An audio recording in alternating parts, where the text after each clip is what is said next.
$125,000 is the amount of cash that stops you from selling a single share during a market crash. $75,000 on top of that is the amount that lets you buy those same shares at half price while other people are selling them to you. Both figures come out of one line in your own budget, and neither one is the number you were told to hold. They aren't two products or two accounts. They're two jobs for the same dollars. And the second job doesn't start until the first one is fully staffed. The whole question is the dollar amount where the handoff happens. Because below it, every cash dollar you own is doing defense. And above it, the next dollar has nothing left to defend. Start with the part almost everyone gets backwards. A 50% decline does not take half your retirement. It cuts the price of what you own by half. The number of shares sitting in your account on the morning after a crash is identical to the number that was there the morning before. Nothing was removed. A price was rewritten. That distinction matters because your monthly check is not paid out of a balance. It's paid out of ownership. You sell a slice of what you own, and the proceeds land in your checking account. The balance is the display value. The shares are the thing that actually produces the money, and a crash never touches them. So picture $1 million in stocks held as 100 equal units. That puts each unit at $10,000. And from here, the million stops mattering units are the thing that gets sold. Your spending gap is $50,000 a year, which before any decline costs you 5 units. You keep 95.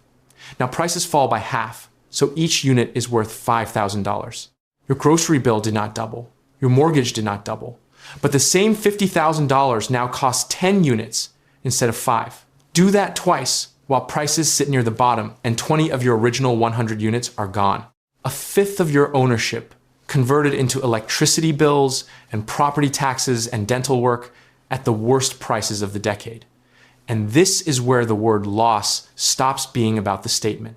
Those units are not depressed. They belong to someone else now. Because when the index eventually climbs back to where it started, the recovery is not retroactive. It applies to what you still hold. 80 units at $10,000 each is $800,000. The index made a full round trip. Your account did not, and no bull market has ever called back a share that already paid for a roof repair. 2 jobs then. One of them has a hard ceiling, a point past which more cash makes you measurably poorer, and I'll give you that ceiling as a number. The other has a hard trigger, a rule you have to write down before the crash rather than during it. On that subject, I put a digital book together called The Exit Code, which works through how a reserve, a withdrawal method, and a retirement date interact when markets stop cooperating.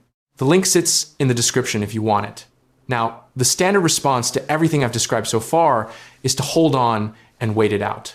That advice is not wrong. It's addressed to a different person. Holding on is a thing you can do when a paycheck covers your spending, because then you're not transacting at all during the decline, and your contributions are buying units at $5,000 instead of 10. Move the identical decline 1 year past your last day of work, and you have no contributions arriving, no salary absorbing the shock, and a withdrawal that has to happen on schedule regardless of the tape. You are a forced seller. Nobody who tells you to hold on has explained where the grocery money comes from while you're holding. Which brings us to the input variable, and it's smaller than most people assume. The number that drives both of these figures is not your total spending. It's the portion of your spending that has to come out of the portfolio after guaranteed income has already paid its share. Social Security is the big one. As of June of 2026, the average retired worker's benefit was $2,084 a month, a little under $25,000 a year, after this year's 2.8% adjustment. A pension counts if you have one. What's left over is the gap, and the gap is the only number in your budget that this arithmetic uses.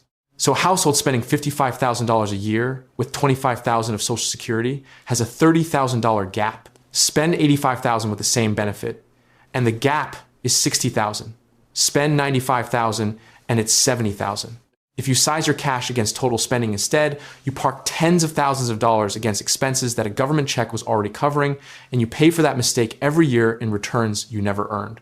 There's one more piece before the numbers come together, and it concerns the most recommended rule in retirement. It doesn't merely permit the double cost sale I just walked through. It requires it.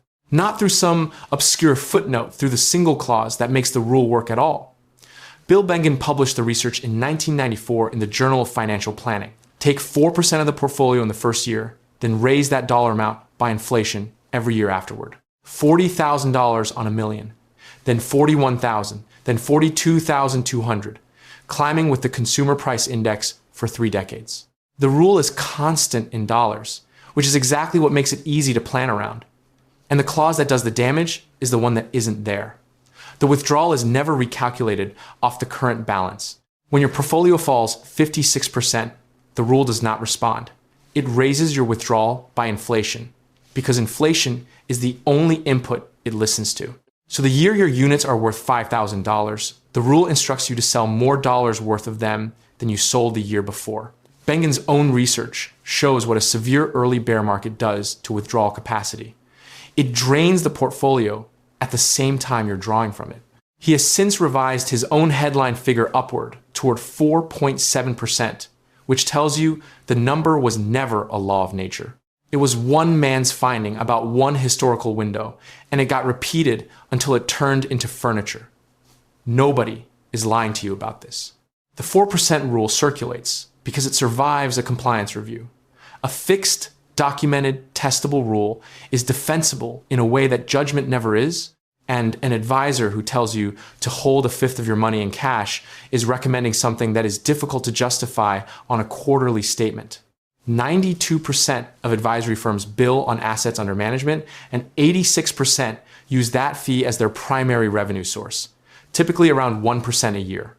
Nothing in that structure rewards anyone for telling you to keep $200,000 sitting still. That's not a conspiracy.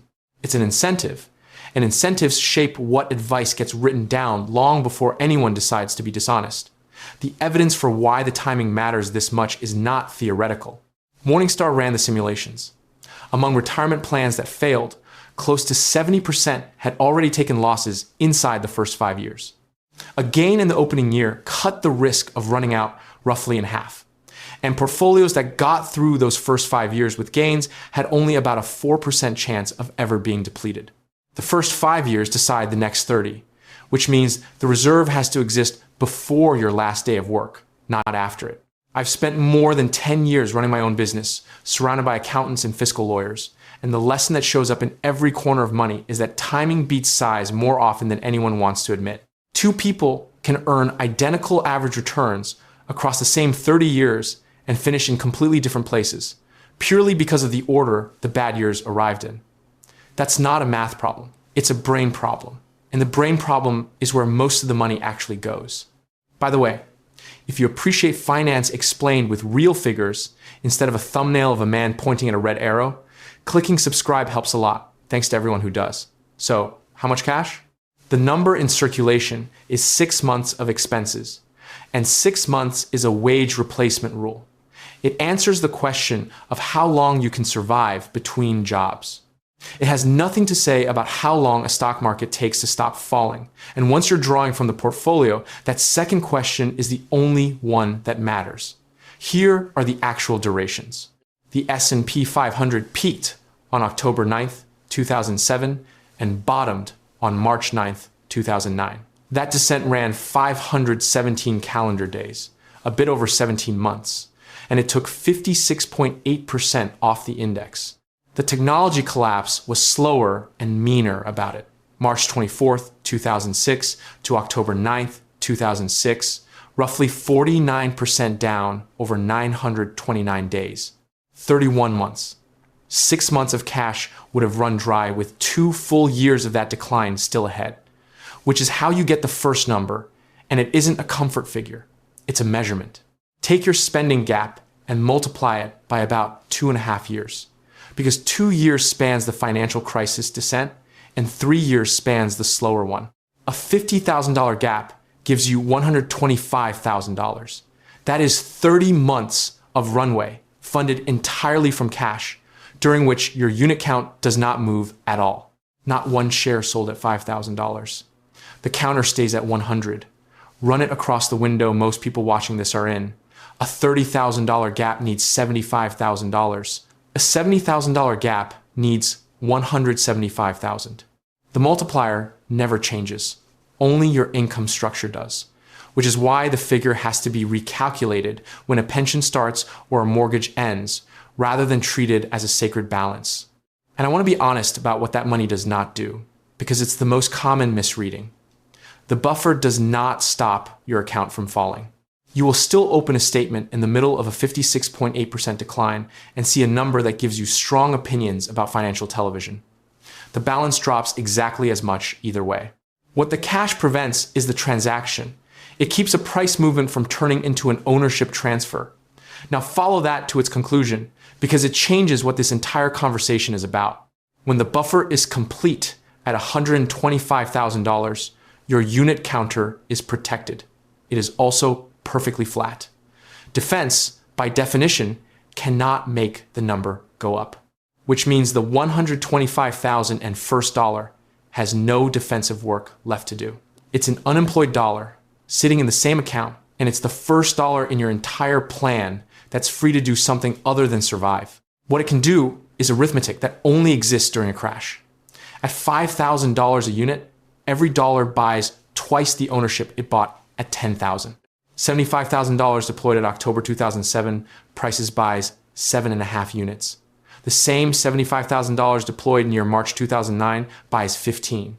Same money, same company, double the stake, and for the first time in this whole story, the counter moves upward instead of holding still. That's why the second job connects to your monthly check rather than to a scoreboard. Your withdrawal is a claim against ownership. If you finish a crash with 95 units instead of 80, the identical $50,000 draw represents a smaller bite of what you own, a little over 5% instead of 6.25%. And a smaller bite is the definition of a sustainable one. The buffer stops your future check from shrinking. The powder is the only thing in the plan capable of making that check larger because the crash happened. But the discount only resolves on the way back up, and I'm not going to pretend the wait is short. The index that peaked on October 9th, 2007, did not close at a new record until March 28th, 2013, when it finished at 1,569, edging past the 1,565 it had set 5.5 years earlier. That's roughly 4 years measured from the bottom. The 2000 peak took until 2007. Anyone selling you crash buying as a fast double is selling you something. The consolation is that you don't need the full round trip. A dollar deployed at half price is up 50% when the index is only halfway home. And halfway home has historically arrived years before the new record. But those are years spent holding something worth less than you paid, with no guarantee attached to the schedule. And that's the honest price of the second job.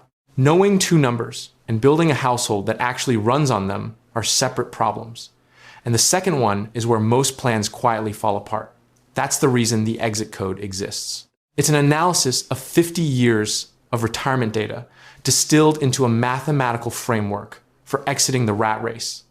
8 chapters of research with nothing padded in between. For a crash problem specifically, 2 pieces of it matter more than the rest. There's the 4% trap and the dynamic withdrawal method that replaces automatic fixed selling with a system that responds to what the market actually did, which is the clause I took apart earlier. And there's the lazy portfolio framework, built to keep you owning things through the exact period when every instinct you have is telling you to stop. The last chapter turns the assumptions into a specific date rather than a someday. You can get it for less than 1 hour with a mediocre financial advisor through the link in the description. Every year you postpone the system is another year in which inflation and market timing make the decisions on your behalf. So how large should the powder be? Size it against the discount, not against your nerves. You want enough that the half-price purchases at least match the ownership a trough sale would otherwise have cost you, and the arithmetic from earlier already hands you that number. 2 spending years funded at $5,000 a unit cost 20 units. At that same $5,000, 1 year of your gap held as powder buys 10 of those units back, and 2 years buys all 20. That's the range. 1 to 2 years of your spending gap sitting on top of the completed buffer. For a $50,000 gap, that's $50,000 to $100,000 of powder. Call it $75,000 at the midpoint, which gives you $200,000 of total cash. On a $1 million portfolio, that's 20%. The percentage is an output, never an input. You don't pick it. Your gap and your portfolio size produce it. It's the output of two calculations that both started with your gap. And if your gap is $30,000, the same arithmetic gives you $75,000 of buffer, $45,000 of powder, $120,000 total, which on a $500,000 portfolio is a different percentage entirely, doing the identical work. That's the ceiling I promised. And past it, the cost turns brutal in slow motion. From 1928 through 2025, Aswath Damodaran's data at NYU has the S&P 500 compounding at about 10% a year with dividends against roughly 3.3% for 3-month treasury bills. Call the gap 6.5 percentage points a year. Every extra $100,000 parked beyond the two jobs surrenders, something on the order of $6,500 a year in expected return, and it's surrendered by the exact shares that were supposed to be funding your check. The protection curve flattens long before the cost curve does. Going from nothing to 1 year of buffer prevents one trough price sale. Adding a second year prevents another. Reaching 2.5 or 3 years covers the slowest modern descent we have on record. A fourth year cannot prevent a sale that the third year already prevented. It buys you something against events with no historical precedent at full price permanently. Right now, though, the meter is running unusually slow, and that's worth knowing before you build. As of August 26th of this year, the 3-month treasury bill was yielding 3.79%. Consumer prices rose 3.4% over the 12 months through July, down from 3.5% in June. Before tax, the two jobs are costing you almost nothing in purchasing power at the moment. That's a reason to fill the buffer this year rather than next. It is not a reason to make it bigger, because yields reset as holdings mature, and today's rate has made no promises about 2029. And the powder can be fully funded and still fail completely, because knowing the bottom requires standing past it. February 19th, 2020, the index closed at 3,386. March 23rd, 2,237, down 33.9% in 33 days, and back to new highs before the summer ended.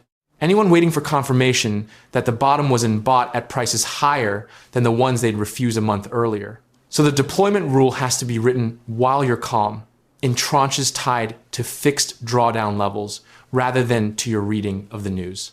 A third of the powder at 20% down, a third at 30, a third at 40, or whatever ladder you can actually execute.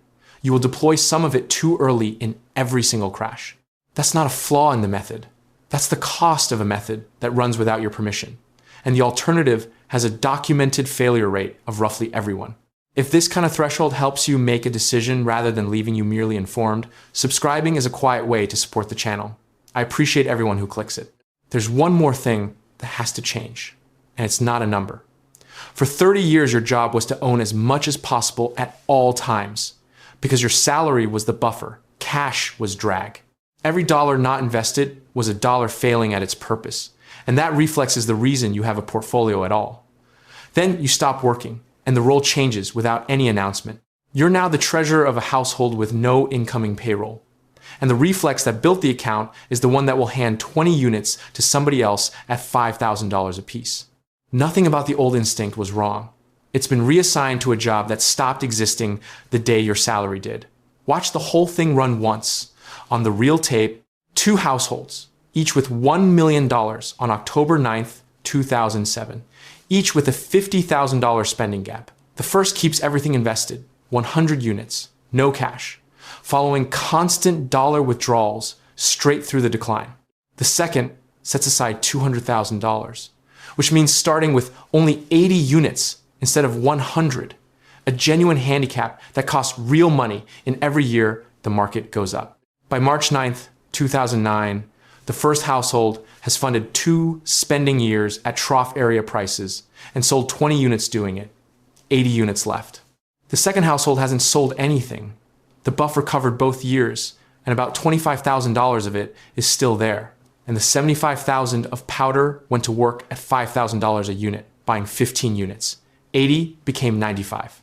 Mark both to March 28th, 2013, the day the index closed above where this started. 4 more years of spending ran through both households on the way there, and neither one gets to skip it. The same $50,000 a year, the same tape, the same price on the day each sale happens, which means both of them sell the identical number of units to cover it. That charge lands on the two counters equally and changes nothing about the distance between them. So set it aside and look at what the crash decision itself left in each account, one number at a time.